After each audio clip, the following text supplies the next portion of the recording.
Lo que no puedo entender de que haya personas, bestias, animales como entre los seres humanos. Es una persona que no tiene corazón, es una persona cruel. Porque él es consciente de que él llevó a mi hija. Espero que no se me lo ponga en el camino nunca. Acabamos de ver a Ramón Garnica, padre de Dayana Garnica, quien fue vista por última vez cuando salió de su casa en Tucumán, Argentina. Sus duras palabras están dirigidas al presunto responsable de la desaparición de la jovencita, un hombre obsesionado que se escondía tras la fachada de un buen vecino. Quédate conmigo hasta el final del video para saber qué pasó en esta historia, llena de giros inesperados, cabos sueltos y verdades ocultas. Hola a todos, ¿cómo están? Mi nombre es Lesma, espero se encuentren muy bien. Yo como siempre muy contenta de poder estar un día más aquí con ustedes, muy agradecida de que me estén viendo donde quiera que se encuentren. El día de hoy tenemos un caso sucedido en Argentina, el de Dayana Garnica. Acompáñenme a ver todos los detalles.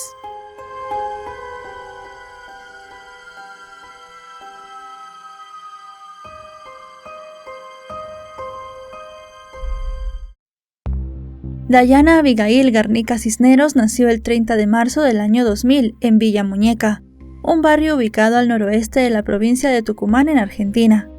Fue una de los 8 hijos de Ramón Garnica y Susana Elizabeth Cisneros, y la penúltima entre sus hermanos, Sonia, Joel, Gabriel, Leonardo, Fabio, Silvia y Melina, por lo que era considerada la niña de los ojos de su padre y la alegría de su casa. Desde pequeña, Dayana se destacó como una buena estudiante en la escuela primaria Zenón José Santillán en San Miguel de Tucumán. Pese a su corta edad, era muy madura, aunque algo inocente, y se hacía respetar por todos. Según sus allegados, para ella lo más importante eran su familia y Dios, pues en su casa eran muy cristianos. Siendo su familia tan numerosa, el dinero no sobraba en casa, y aunque Ramón y Susana se esforzaban para sacar adelante a sus hijos, muchas veces no les alcanzaba el dinero para cubrir todas sus necesidades. Por eso Dayana quería crecer rápido para ayudar a sus padres con los gastos del hogar. Soñaba con algún día comprar una casa grande, en la que toda su familia pudiera vivir cómodamente. Para 2013 los problemas económicos de la familia se agudizaron, por lo que en busca de un futuro mejor, en agosto de ese año, los Garnica se mudaron junto a sus 8 hijos al barrio Julio Abraham, ubicado en la zona de Alderetes, también en la provincia de Tucumán. Poco a poco fueron adaptándose a este nuevo lugar. Con el pasar de los días comenzaron a socializar con sus vecinos, en especial con uno llamado Darío Javier Suárez de 40 años, quien vivía justo frente a su nueva casa. Este hombre era oriundo de Santiago del Estero y estaba casado con una mujer llamada Yanina Alejandra Villarreal, aunque para ese momento el matrimonio tenía problemas y estaban distanciados. El sujeto tenía en total 7 hijos, unos con su esposa y otros producto de una relación previa con una mujer que supuestamente tenía parentesco con Yanina. Darío trabajaba junto a otros familiares en una fábrica de ladrillos ubicada a unos 500 metros del barrio. Como sus hijos y los hermanos de Dayana tenían edades similares, no resultó difícil que se relacionaran, y con el tiempo se hicieron grandes amigos. Susana solía pasar las tardes charlando con sus vecinos, e incluso en algunas oportunidades tanto ella como Dayana se quedaban al cuidado de uno de los hijos menores de Darío mientras él se iba a trabajar. Según testimonios posteriores, el hombre jamás demostró tener malas intenciones hacia Dayana. Por el contrario, decía que la veía como una hermanita menor, mientras que ella le profesaba mucho cariño y respeto. Sin embargo, en el fondo, tras la fachada de buen hombre, el sujeto desarrolló una obsesión con la jovencita, que lamentablemente terminó en tragedia. Por razones que no trascendieron, poco tiempo después de haberse mudado, los padres de Dayana se separaron, y Ramón se fue a vivir a la localidad de San José, ubicada a unos 120 kilómetros de Alderetes. Aunque el hombre solía ir a visitar a sus hijos, para Dayana, la separación fue un duro golpe. Ella al final, aunque ya estaba en el inicio de su adolescencia, era por dentro una niña que quería que sus padres estuvieran juntos. Las cosas en la familia tampoco iban muy bien económicamente. Ramón les enviaba dinero a sus hijos cada vez que podía, pero esto no era suficiente, así que la madre de los chicos tuvo que ingeniárselas para poder salir adelante. Hicieron en su casa una especie de bodega donde vendían golosinas y víveres. Con esto, más lo que aportaban los hermanos de Dayana a la casa, ella durante un tiempo pudo amortizar los gastos que tenía. Pero fue pasando el tiempo y la situación se hizo todavía más crítica, por lo cual en cierto punto Diana tuvo que dejar sus estudios secundarios para comenzar a trabajar y así ayudar a su madre con los gastos de la casa. Una de las hermanas de Diana trabajaba cuidando a un anciano, pero tuvo que dejar su empleo por un permiso postnatal. Entonces la chica aprovechó la oportunidad y le pidió al jefe ocupar el lugar de su hermana. El hombre aceptó encantado, pues le parecía que Diana era responsable y adorable. La chica salía todas las mañanas cerca de las 7 y regresaba por las tardes a su casa. Su rutina era casi siempre la misma. Luego de salir de su trabajo se reunía con un grupo en la iglesia cristiana y en ocasiones se veía con un chico con quien tenía un incipiente noviazgo. No obstante, la mayor parte de su tiempo libre Diana estaba en casa, pues a diferencia de la mayoría de jovencitas de su edad, no le gustaba salir mucho ni estar en la calle de noche. El 6 de mayo de 2017 comenzó como un día cualquiera para la familia. Luego de salir de su trabajo, la joven se encontró con una de sus hermanas y se fueron juntas hasta su casa. En el camino compraron unas tortas para merendar con su madre mientras tomaban unos mates.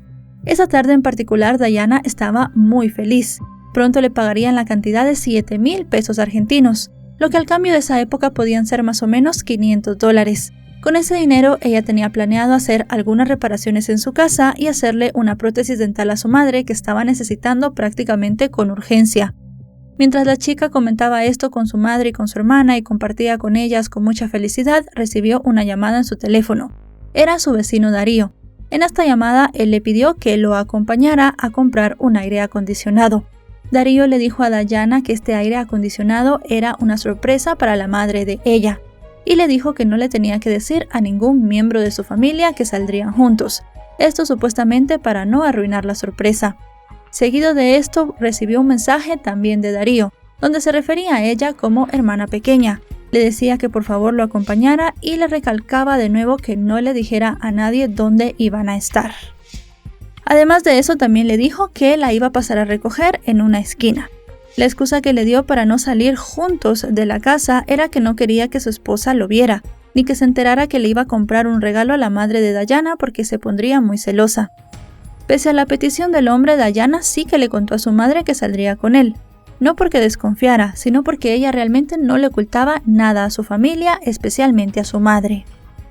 A Susana le pareció extraño que el hombre quisiera regalarle un aire acondicionado, primero porque no entendía el porqué del regalo y segundo porque en esa época en Argentina estaba haciendo frío y no lo necesitaba. Aunque le parecía extraño, ella no desconfiaba de su vecino. Recordemos que tenían muy buena relación ambas familias y que eran muy buenos amigos, así que decidió darle permiso a Diana para que saliera con él. La jovencita en ese momento ya no tenía mucha carga en su teléfono celular, por lo cual lo dejó en casa cargando y salió. Se reunió con Darío y esa fue la última vez que la vieron con vida. Las horas fueron pasando y Diana no regresaba a su casa. Susana evidentemente comenzó a ponerse muy nerviosa. No podía comunicarse con su hija porque ella no se había llevado su teléfono celular, por lo cual llamó a otra de sus hijas para comentarle que Diana había salido con el vecino y que no había regresado. Sonia, la hija con la cual había hablado, le dijo que no se preocupara, pues probablemente estarían comprando cosas para la bodega y que en cualquier momento Diana regresaría. Pero Susana ya estaba muy inquieta, quizá por esa intuición de las madres cuando sus hijos están en peligro. Al cabo de un rato Susana escuchó el ruido de la moto de Darío y entonces sintió un alivio porque pensó que al final Diana había vuelto. Como no estaba muy bien de salud, se quedó sentada en casa esperando a que la chica entrara.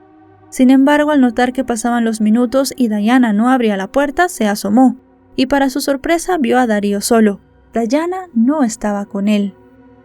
Entonces Susana le pidió a otra de sus hijas que llamara a Darío. Cuando le preguntaron por Diana, extrañamente el sujeto dijo que no sabía nada de ella e incluso advirtió que no la había visto en todo el día.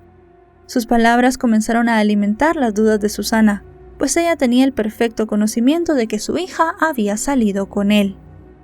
En un intento por disipar las dudas de Susana y por desviar un poco la atención, Darío le dio a la mujer su teléfono celular para que lo revisara.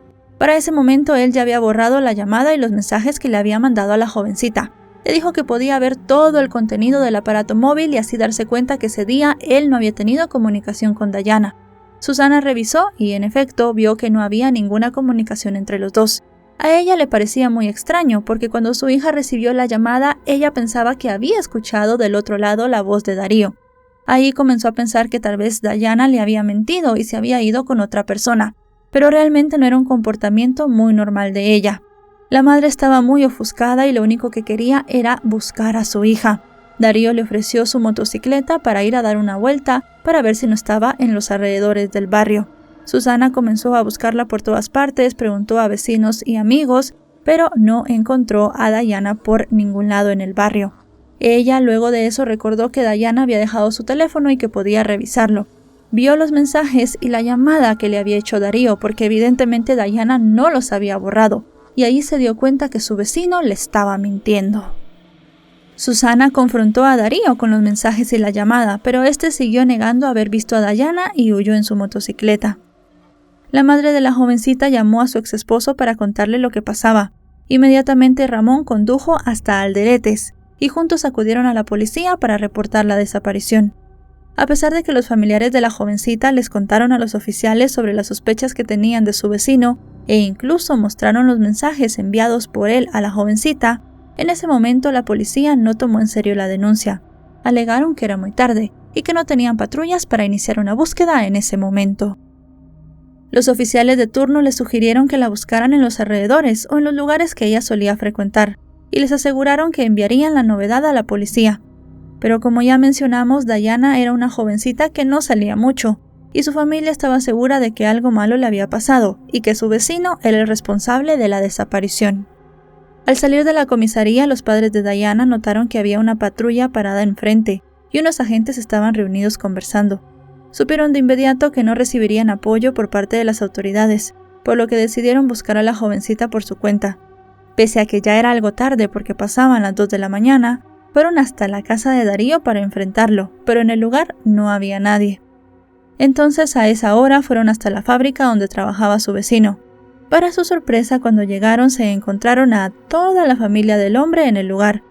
Además notaron que los hornos donde elaboraban los ladrillos estaban encendidos, cuando tenían meses de no funcionar. Al ver esto, Ramón se acercó para hablar con estas personas y preguntarles por Darío. La esposa del sujeto les dijo que estaba en el baño, pero en ese momento salió rápidamente y se fue de la fábrica. El padre de Dayana habló con la suegra del hombre, con la esposa y con otros familiares. Todos tenían una actitud muy sospechosa, y más sospechosa le parecía la actitud de Darío. Si él no tenía nada que esconder, no entendía por qué había huido cuando los había visto entrar. La verdad es que las cosas eran demasiado raras. Al día siguiente, los familiares de Dayana, al no tener noticias de la joven y al no saber ya qué más hacer porque no sabían con quién más buscarla, fueron directamente a la fiscalía. Recordemos que la noche anterior en la comisaría habían dicho que pasarían el reporte a la fiscalía para que iniciara una investigación. Para sorpresa de los padres de Dayana, cuando preguntaron por el caso de su hija, en la fiscalía les dijeron que ellos no tenían conocimiento porque los agentes de policía no habían pasado ninguna denuncia. Allí inmediatamente las personas que estaban trabajando les tomaron la denuncia y comenzaron a investigar el caso.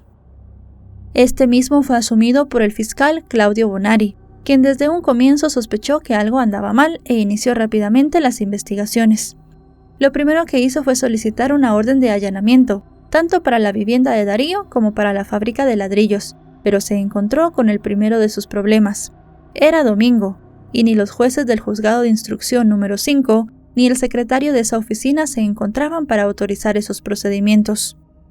Aún así, sabiendo que en estos casos el tiempo era un factor crucial, el fiscal tomó la decisión de realizar las inspecciones sin esperar una autorización correspondiente. La hipótesis del fiscal desde un primer momento fue que Darío había abusado de Dayana, luego le había quitado la vida y se había deshecho del cuerpo en la fábrica de ladrillos.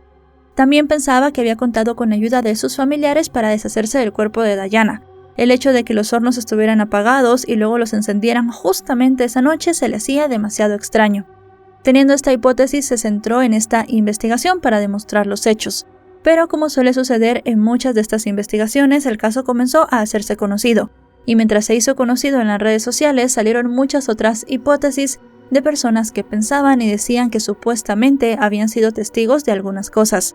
Como por ejemplo una joven, quien había dicho en una publicación de una famosa red social que ella sabía que a Dayana la habían entregado a una red de trata de personas y culpó a un chico llamado Christian. La supuesta testigo aseguró que ella sabía que a Dayana la habían subido a un automóvil de color rojo y que luego de eso la habían llevado con unas personas que pretendían vender su cuerpo. La policía entrevistó a esta testigo, pero ella entró en distintas contradicciones. Cuando le preguntaron por qué estaba mintiendo, ella dijo que su novio había terminado la relación que tenían y ella simplemente se quería vengar de él. Así que realmente esto hizo que la investigación no fuese completamente eficiente desde un momento, porque se dijeron muchas cosas que no eran ciertas.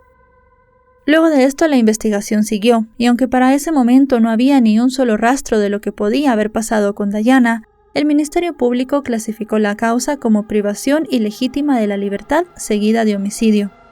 Rápidamente se solicitó la aprehensión de Darío, así como la de varios de sus allegados por su presunta complicidad, entre ellos sus hermanos César y Miriam Suárez, su esposa Yanina, la hermana de la mujer llamada Elena Villarreal, su suegra Juana Rosa Funes, la prima Mavi Castro y otra supuesta expareja de Darío llamada Carmen Santana, además de un compañero de trabajo de nombre Fabián Ernesto Pacheco, alias Sapo. Además, también se pidió detener al dueño de la fábrica de ladrillos, Juan Matar. El lunes 8 de mayo, Darío se presentó voluntariamente ante las autoridades para rendir sus declaraciones. Durante el interrogatorio de 3 horas negó todos los cargos y dio un relato de lo que supuestamente había hecho el día en que desapareció Dayana. Asimismo, también se interrogó a su hermano César. Él juró que no había tenido contacto con el hombre ese sábado, porque había estado trabajando en una empresa de seguridad, y mostró distintas pruebas que confirmaban su coartada. Por su parte, Miriam admitió que hablaron por teléfono, pero aseguró que ella llamó a su hermano solo para decirle que lo estaban buscando y aconsejarle que se entregara. En las últimas horas también se presentaron de manera voluntaria Diego y Beatriz Suárez, los otros 2 hermanos del sospechoso, que eran buscados por pedido también del Ministerio Público. Aunque todos negaban saber el paradero de Dayana, el fiscal estaba convencidísimo de su presunta participación, por lo que ordenó la confiscación de todos sus teléfonos celulares, los cuales fueron enviados al laboratorio forense para ser analizados. Asimismo, imputó a Darío por el delito de privación ilegítima de la libertad seguida de homicidio, y a sus familiares por su presunta complicidad en el crimen. El tribunal ordenó su prisión preventiva por 3 meses mientras se desarrollaba toda la investigación. Durante los días posteriores se realizaron varios allanamientos en la casa del sujeto y de su círculo íntimo, y se llevaron a cabo 3 inspecciones a la fábrica de ladrillos. El fiscal estaba convencido que de ahí saldrían las pistas que lo llevarían a descubrir lo que había pasado con Dayana. En paralelo a las labores de rastreo, el entonces intendente de Alderetes, Sergio Venegas, ofreció una recompensa de 30,000 pesos argentinos, lo que podía ser equivalente a unos $2,000 en esa época. Esto para quien aportara información sobre Dayana. Con el paso de los días el monto aumentó hasta llegar a los 650,000 pesos argentinos, es decir, para ese momento unos $40,000. Por su parte, los familiares de la joven también hicieron una lucha por su cuenta, pegaron carteles con su fotografía por todos lados y participaron en diversas marchas para pedir que Dayana apareciera. Estuvieron acompañados de amigos, familiares, personas de la sociedad civil de Tucumán y también por miembros de la Casa de las Mujeres Norma Nassif. En una de las concentraciones realizada desde la Plaza Urquiza hasta la Plaza Independencia, Susana caminó con la mirada triste, abrazada de una fotografía en color blanco y negro de su hija. En medio del dolor y de la impotencia que sentía, mantenía la esperanza de que ella estuviera con vida, y por eso le suplicó a Darío que dijera en dónde estaba. No quiero pensar de lo peor. Quiero creer que mi hija está viva y que está en las manos de alguien. La mezcla de impotencia y desesperación también invadía al padre. Bajo la lluvia que caía sobre la plaza, Ramón insistió en que Darío era el responsable y tenía que hablar. El hombre cuestionó la falta de apoyo en la comisaría de Alderetes, cuando fueron a formular por primera vez la denuncia por la desaparición, y también criticó el trabajo realizado hasta ese momento por las autoridades, ya que consideraba que no habían logrado que Darío confesara. Ramón recordó con tristeza que la semana antes de que su hija desapareciera, él había planeado visitarlos, pero lamentablemente su hermano se había llevado el vehículo y tuvo que posponer el viaje. Dijo que cuando llamó a su casa para avisar que no podía ir, habló con Dayana, y él le dijo que no se preocupara, que se verían la semana siguiente, pero lamentablemente ese encuentro nunca se dio. Aunque las posibilidades de que Dayana estuviera con vida eran mínimas, Ramón estaba convencido de que estaba en algún lugar privada de su libertad, pero viva. El padre expresó su desesperación ante la falta de respuestas y pidió una audiencia con el entonces ministro de Gobierno, Justicia y Seguridad, Regino Amado, para pedirle que dieran la orden de que hicieran declarar a Darío. Minutos después, las puertas de la Casa de Gobierno se abrieron y el subsecretario de Participación Ciudadana de ese momento, José Farhat, recibió a los familiares de la jovencita. Sin embargo, pese a las súplicas de los padres y todas estas movilizaciones, los días continuaron y no se tenía ni una sola noticia de Dayana, y Darío, quien era el presunto responsable, no dijo ni una sola palabra. A pesar de esto, nadie se rendía y los operativos de búsqueda continuaron. En estos participaron 200 efectivos de la policía tucumana, bomberos, personal de la fiscalía, peritos, perros entrenados, caballos e incluso se utilizó también un helicóptero y un dron.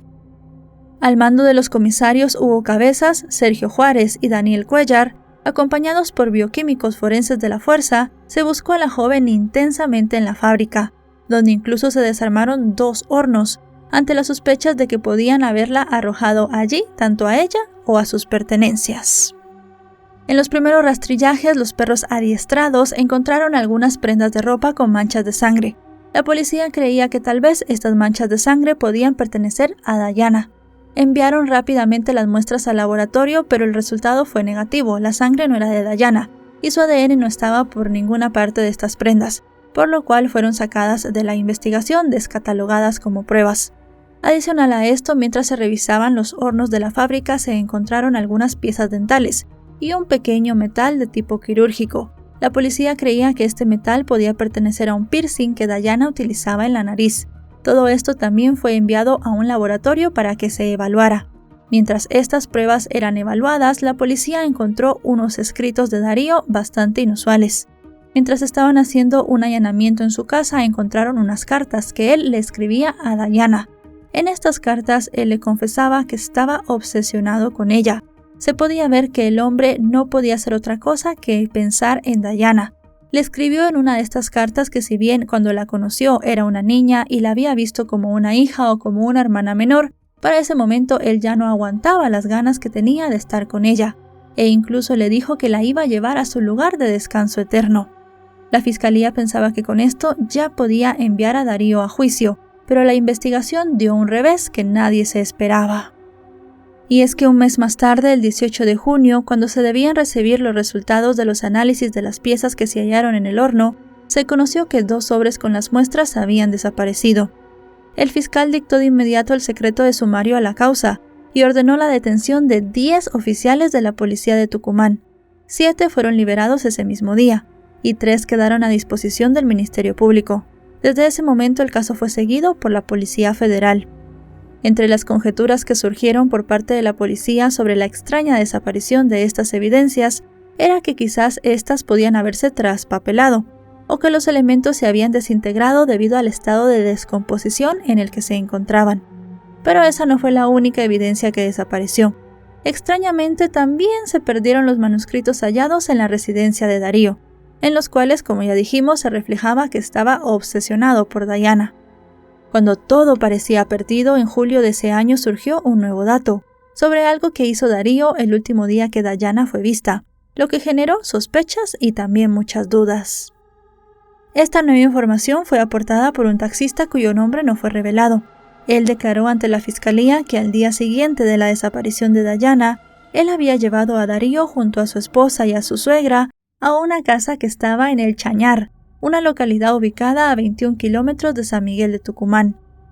El chofer relató que ese domingo estaba estacionado en la plaza de la ciudad esperando pasajeros, cuando aceptó realizar el viaje de una pareja que estaba sentada en un banco. Él rápidamente se incorporó y se dirigió al vehículo. De acuerdo con su declaración, en el asiento trasero se subió Darío y su esposa, y en el delantero la suegra del hombre. Él los identificó rápidamente porque eran los vecinos de su madre. El taxista también agregó a su declaración que la pareja iba hablando mucho durante el camino, pero lo hacían muy bajito, así que él no pudo escuchar lo que estaban diciendo. Adicional, también dijo que la mujer mayor se quedó callada en todo el camino. Cuando llegaron a la casa, la mujer hizo una llamada, avisó que ya estaban en el lugar y los tres bajaron del vehículo. El taxista dijo que luego de esto se había ido y que a pesar de que la investigación ya tenía un tiempo, él no se había presentado a declarar porque tenía mucho miedo de sufrir represalias por esto. La policía fue rápidamente a esta casa, pero en ella no encontraron nada que pudiera ligar a Darío o a sus allegados con la investigación, así que al final esta declaración no ayudó de mucho. Los días fueron pasando y ya se estaba acabando el tiempo máximo que tenía Darío para estar en prisión preventiva. La policía no tenía nada para enviarlo a juicio, la investigación estaba prácticamente estancada, solamente tenían 2 pruebas, los mensajes del celular de Dayana y la llamada, y además de eso el testimonio de otro adolescente que había dicho que los había visto juntos en la parada de autobús. Ante esto, la abogada defensora de Darío y de sus allegados, Julieta Jorrat, solicitó que se declarara nula la investigación y que el proceso debía empezar desde cero, bajo el argumento que la Fiscalía había realizado allanamientos en la vivienda del acusado y en la fábrica sin la autorización de un juez. Esta movida de la defensa generó temor entre los familiares de la joven, pues si el tribunal daba lugar al pedido, todos los sospechosos iban a quedar en libertad. Al juicio del abogado de la familia de Dayana, Álvaro Celarayán, si se declaraban nulos los primeros allanamientos, la investigación recibiría un golpe muy duro, pues sería difícil probar la acusación que planteaba el fiscal. El pedido de la representante legal del principal sospechoso generó indignación entre la familia y los amigos de Dayana, pues consideraban que el fiscal había hecho lo que tenía que hacer en ese caso. Afortunadamente el tribunal pensó lo mismo y rechazó el pedido de la defensa, pero solo mantuvo la prisión preventiva para Darío, como único imputado de la causa. En el caso de sus familiares, todos quedaron en libertad al no encontrar pruebas de su presunta complicidad. Durante los meses siguientes surgieron otras pistas, pero para lo único que sirvieron fue para alimentar la fantasía y las páginas de los diarios, pero no para poder involucrar a Darío o a sus familiares. Así pasaron los días, los meses y los años, y la investigación no avanzó, ni tampoco se tenía ni una sola pista de dónde estaba Dayana. Ante la falta de un cuerpo que validara la hipótesis de la Fiscalía, y sumado a una falta de pruebas, para mayo de 2019, tras agotarse el plazo de prisión preventiva, el hombre fue puesto en libertad. No obstante, la causa siguió, y él todavía estaba con un proceso abierto en su contra. Evidentemente, esta liberación causó indignación entre los familiares y amigos de Dayana, así como de la sociedad de Tucumán en general. Muchas personas se volcaron a las calles para exigir justicia. Cuando todo parecía perdido, en octubre de ese mismo año llegó una nueva prueba. Esta avivó las esperanzas de los seres queridos de Dayana de que ella todavía pudiera estar con vida. Esta prueba fue un billete de 5 pesos argentinos que tenía un mensaje escrito supuestamente por Dayana. En este mensaje, la adolescente decía que la tenían en la población de Los Gutiérrez. Esto hizo que la familia comenzara a pensar que tal vez en efecto la primera hipótesis de la que se habló en un momento de que se le había entregado a una red de trata de personas podía ser real. Le dieron el billete con una serie de manuscritos de Dayana a la Fiscalía para que analizaran las pruebas. Pero luego de hacer una prueba de caligrafía se determinó que la persona que había escrito ese mensaje no era Dayana, y de nuevo se volvieron a esfumar todas las esperanzas de la familia de encontrarla con vida. Luego de este revés para la investigación, porque al final de cuentas fue algo que no ayudó y solamente retrasó más todo lo que se estaba haciendo, para junio de 2021 se logró que la causa se elevara a juicio. Aunque con esto se había logrado un gran avance en el caso, por la emergencia sanitaria mundial se retrasó el proceso. La fecha de inicio fue fijada para el 23 de marzo de 2023, pero fue pospuesta de nuevo por la abogada de Darío. Finalmente se reprogramó para el 10 de abril de ese mismo año. Sin embargo, todo comenzó 2 días después, luego de que la Fiscalía recuperara los escritos clave que habían sido hallados durante los allanamientos en la casa de Darío.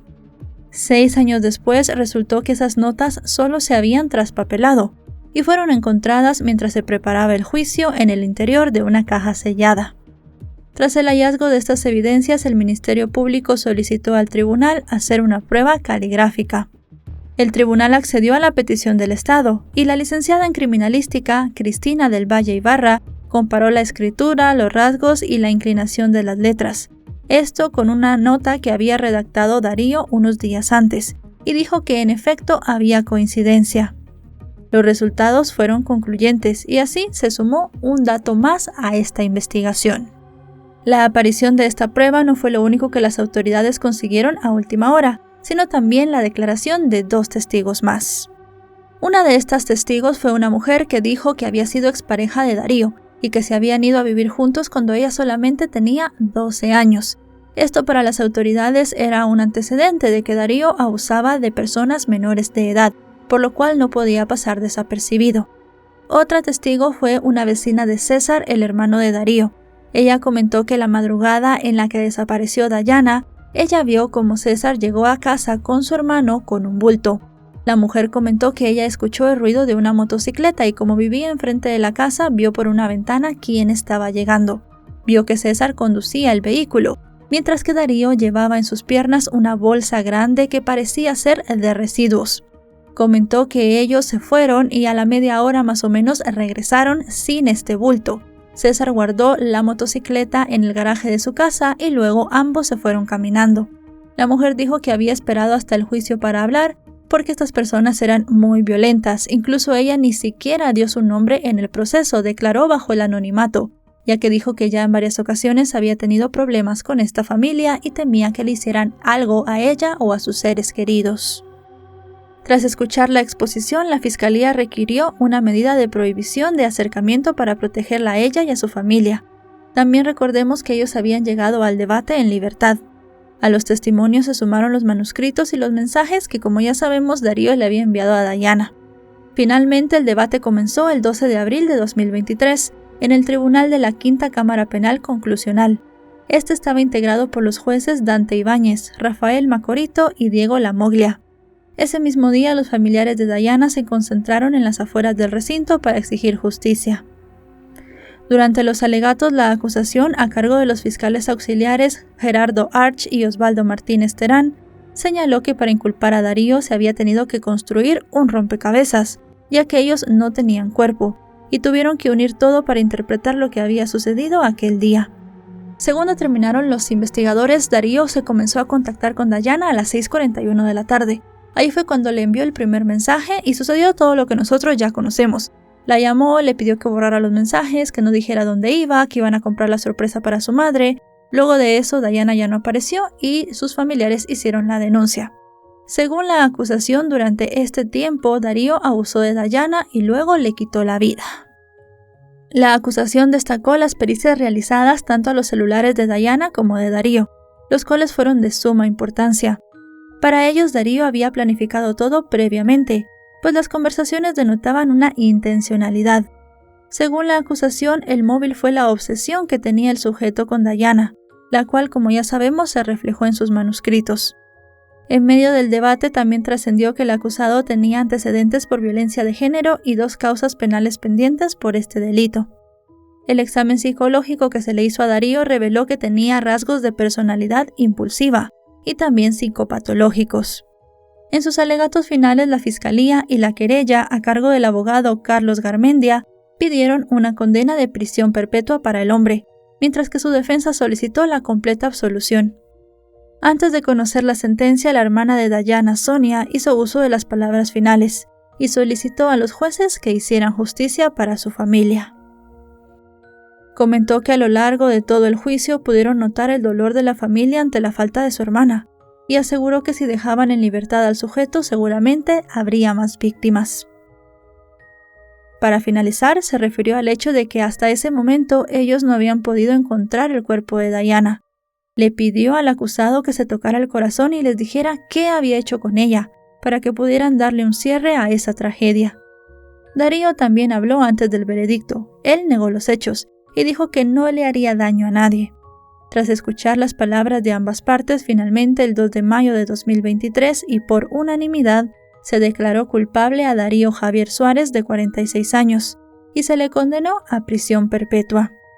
Además, también se dispuso su prisión preventiva y fue trasladado de inmediato al penal Villa Urquiza, donde debía permanecer por 6 meses hasta que quedara firme su sentencia. Aunque el hombre fue condenado por la desaparición de Dayana, su cuerpo sigue sin aparecer, y él aún se niega a confesar lo que hizo. Pese al tiempo transcurrido y al silencio de Darío, los familiares de Dayana siguen con la esperanza de poderla encontrar.